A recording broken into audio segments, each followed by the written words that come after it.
Hello everyone, way to humanities में आपका फिर से एक बार बहुत बहुत स्वागत है। आज की वीडियो में हम टेड ह्यूज की पोयम हॉक रूस्टिंग का लाइन बाय लाइन एक्सप्लेनेशन पढ़ने जा रहे हैं, जिसे क्लास 12 सेमेस्टर 4 इंग्लिश बी के सिलेबस में इंक्लूड किया गया है। हॉक रूस्टिंग का अर्थ है बाज का बसेरा। हॉक रूस्टिंग टेड ह्यूज की एक फेमस पोयम है। टेड ह्यूज 20वीं सेंचुरी के जाने माने ब्रिटिश पोएट्स में से एक थे।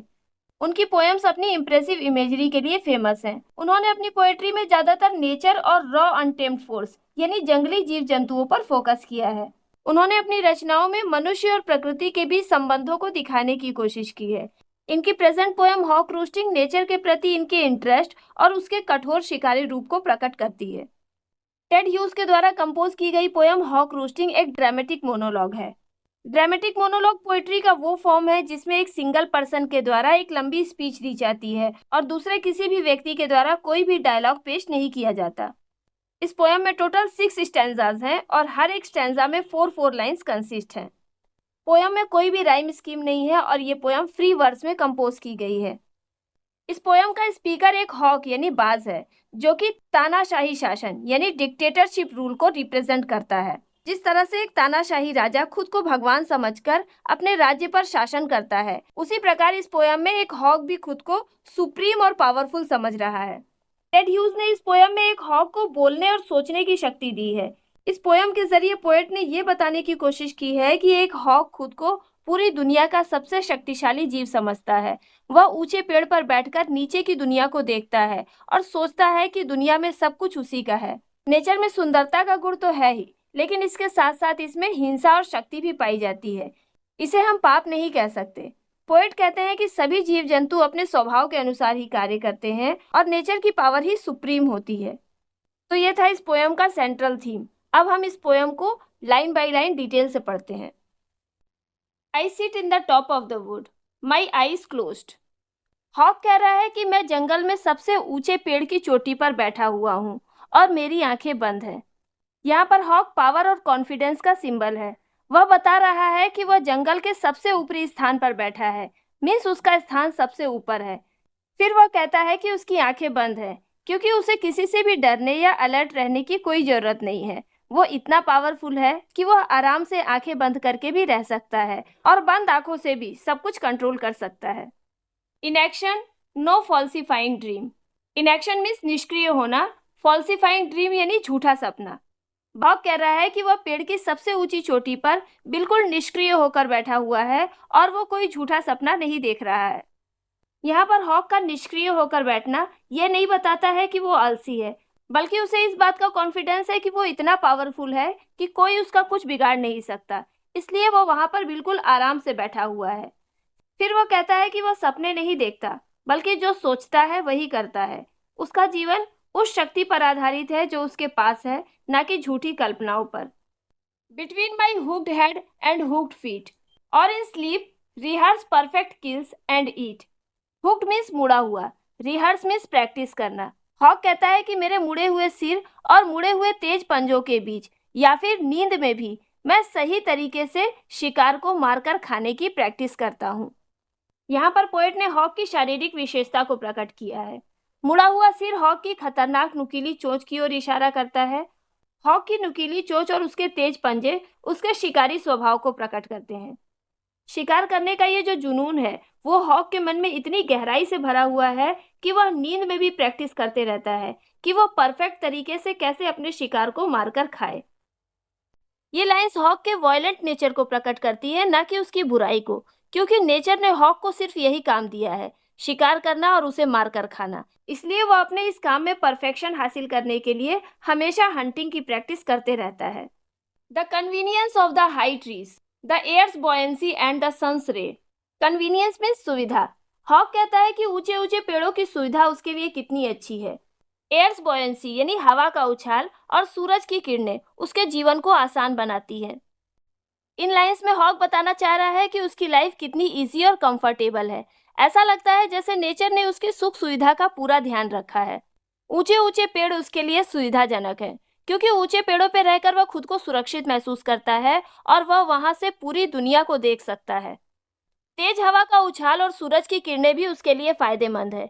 तेज हवा उसे ऊपर की ओर उड़ने में मदद करती है और सूरज की किरणें उसे गर्माहट और स्पष्ट रूप से देखने की शक्ति देती है। इस तरह से वह हमें बता रहा है कि नेचर की सारी शक्तियां उसके पक्ष में है और सारी चीजें उसकी सुविधा के अनुसार ही बनाई गई है। Are of advantage to me, ये सब मेरे लिए फायदेमंद है। मीन्स ऊंचे ऊंचे पेड़, हवा का उछाल और सूरज की किरणें, ये सब के सब उसके लिए फायदेमंद है। And the earth face upward for my inspection, और धरती का चेहरा अपवर्ड यानी ऊपर की तरफ है ताकि मैं उसका इंस्पेक्शन यानी निरीक्षण कर सकूं। मीन्स हॉक ऊपर से नीचे की ओर देखता है, जैसे कि कोई राजा अपने राज्य का निरीक्षण करता है। इस प्रकार हॉक खुद को एक निरीक्षक और पूरी दुनिया का शासक समझता है। ये लाइंस हॉक की एब्सोल्यूट पावर और अथॉरिटी का प्रतीक है। My feet are locked upon the rough bark, hawk कहता है कि मेरे पंजों ने पेड़ के रफ बार्क यानी खुरदुरी टहनी को बड़ी ही मजबूती से पकड़ रखा है। यहाँ पर हॉक एक बार फिर से अपने तेज पंजों की ओर सबका ध्यान आकर्षित करता है कि किस प्रकार वह पेड़ की डाल को बड़ी ही मजबूती से पकड़कर बैठा है। ये लाइन हॉक के पावर और कॉन्फिडेंस को प्रकट करती है। It took the whole of creation, यहाँ पर क्रिएशन वर्ड को कैपिटल लेटर से शुरू किया गया है, इसलिए यहाँ पर क्रिएशन का मतलब ईश्वर या सृष्टि से है। ऐसा लगता है जैसे कि भगवान ने बड़ी ही मेहनत से इतने विशाल और शक्तिशाली जीव की रचना की है। To produce my foot my each feather, hawk कहता है कि सृष्टि ने अपनी सारी मेहनत, अपनी सारी स्किल्स उसके एक पंजे और हर एक पंख को बनाने में लगा दी है। यहाँ पर पोएट ने हॉक के प्राउड नेचर को प्रकट किया है। उसे लगता है कि उसका हर एक पंख और पंजा सृष्टि की अद्भुत कला को प्रकट करता है। मिस सृष्टि ने उसे बड़ी ही मेहनत और स्किल के साथ बनाया है। Now I hold creation in my foot, अब हॉक कह रहा है कि उसने पूरी सृष्टि को ही अपने पंजों में थाम रखा है। हॉक को लगता है कि पूरी सृष्टि उसके कंट्रोल में है और वह पूरी दुनिया का मालिक है, इसलिए वो घोषणा करता है कि वो खुद ही भगवान है और दुनिया के सभी प्राणियों से ज्यादा शक्तिशाली है। यहाँ पर हॉक के प्राउड नेचर को रिवील किया गया है। और fly up and revolve it all slowly, hawk कह रहा है कि वह उड़कर ऊपर की ओर जाता है और धीरे धीरे पूरी दुनिया को घूम घूम के देखता है।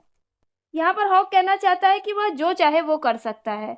वह हवा में धीरे धीरे ऊपर की ओर उड़ सकता है और ऊंचाई से भी नीचे के सभी नज़ारों को घूम घूम कर अपनी आंखों से देख सकता है। उसे ऐसा लगता है जैसे कि पूरी सृष्टि उसके नीचे रिवॉल्व यानी घूम रही हो। I kill where I please because it is all mine, वह जहां चाहे वहां पर मारकर अपना शिकार कर सकता है क्योंकि उसे लगता है कि पूरी दुनिया उसी की है। यहाँ पर हॉक ये बताने की कोशिश कर रहा है कि पूरी दुनिया पर उसका अधिकार है। वो धरती हो या आकाश, जहां चाहे वहां पर अपना शिकार कर सकता है। वह पूरी दुनिया पे अपना कंट्रोल बना सकता है और अपना मनमाना शासन स्थापित कर सकता है। वह जो चाहे वो कर सकता है। There is no sophistry in my body, hawk कह रहा है कि उसके अंदर सोफिस्ट्री यानी धोखा देने या छल कपट करने वाला व्यवहार नहीं है। मीन्स वो जैसा बाहर से दिखता है वैसा ही वह अंदर से भी है। My manners are tearing off heads, मेरा व्यवहार है दूसरे प्राणियों के सिर को फाड़कर अपना भोजन प्राप्त करना। अपने शिकार को मारना हॉक का स्वाभाविक गुण है। इस बात को ना तो वो छिपाता है और ना ही कोई झूठी दलील देता है।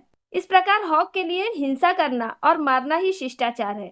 मीन्स उसके मैनर्स दूसरों से अलग है। The allotment of death, allotment of death means मौत बांटना। हॉक के जीवन का एक ही काम है, मौत बांटना। उसे लगता है कि जिंदगी और मौत उसके हाथ में है, वह किसी को भी मौत दे सकता है। यहाँ पर हॉक खुद को भगवान के जैसा शक्तिशाली समझता है। For the one path of my flight is direct, क्योंकि मेरा फ्लाइट यानी उड़ान का रास्ता सीधा है। मीन्स उसके जीवन का उद्देश्य बड़ा ही घातक है।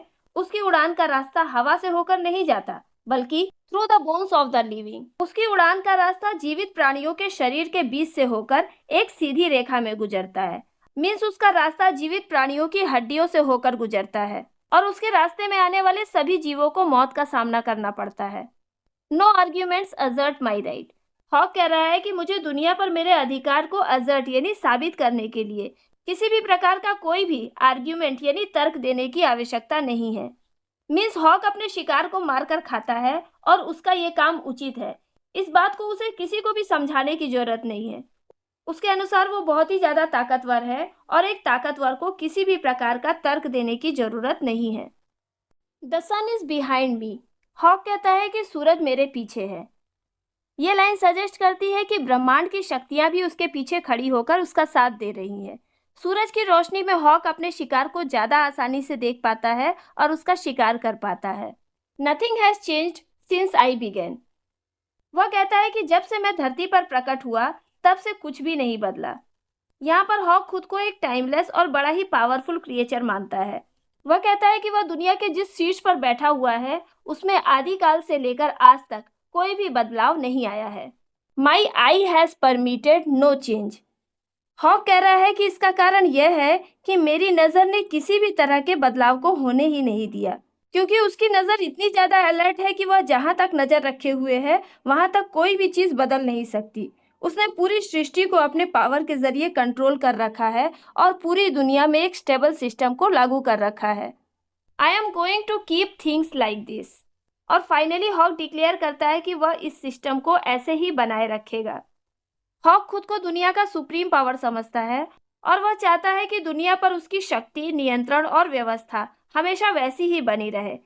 अतः वह एक तानाशाही राजा यानी डिक्टेटर की तरह घोषणा करता है कि वह कुछ भी बदलने नहीं देगा और हमेशा इस दुनिया पर राज करेगा।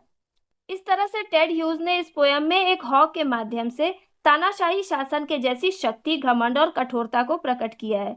वह बताते हैं कि नेचर सुंदर तो है लेकिन कठोर भी है, इसलिए दुनिया में वे लोग ही सरवाइव कर सकते हैं जो कि शक्तिशाली हैं। तो यहीं पर टेड ह्यूज की पोयम हॉक रोस्टिंग का लाइन बाय लाइन एक्सप्लेनेशन खत्म होता है। उम्मीद करती हूँ कि इस वीडियो के जरिए आप इस पोयम को बहुत ही अच्छी तरह से समझ गए होंगे। तो वीडियो पसंद आई हो तो इसे लाइक और कमेंट जरूर कीजिएगा, साथ ही इसे अपने दोस्तों को भी शेयर कीजिएगा। और जो लोग मेरे चैनल पर नए हैं वो मेरे चैनल को सब्सक्राइब करें ताकि ऐसे ही और इम्पोर्टेंट वीडियोस की नोटिफिकेशन आपको मिल सके। जल्दी मिलते हैं अगली वीडियो में इस चैप्टर के क्वेश्चन आंसर्स के साथ।